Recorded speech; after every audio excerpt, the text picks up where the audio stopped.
بعض لوگوں کو اعتراض ہوتا ہے، وہ اعتراض لوگوں میں نہ کریں، جمعے کے بعد میرے ساتھ بیٹھیں، انشاءاللہ کوئی مسئلہ نہیں ہے۔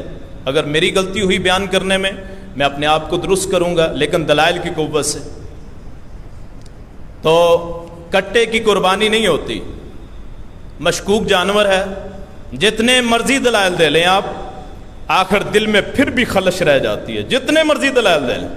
یہ جی گائے کی قسم ہے، جی گائے سے ملتی جلتی ہے، تو ایسی چیزیں بھائی، بارہ سنگا ہرن جو ہے یہ بکرے سے ملتا جلتا ہے، حتیٰ کہ خرگوش وہ بھی دوندہ ہوتا ہے۔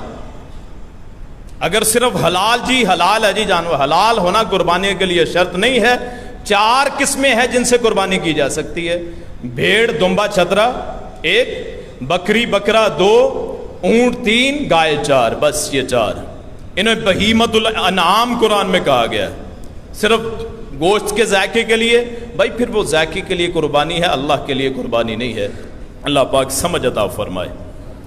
تو رسول اللہ صلی اللہ علیہ وسلم نے اس دن کو بڑی اہمیت دی۔ پھر آپ دعائیں پڑھتے: انی وجہت وجہی للذی فطر السماوات والارض حنیفا وما انا من المشرکین ان صلاتی ونسکی ومحیای ومماتی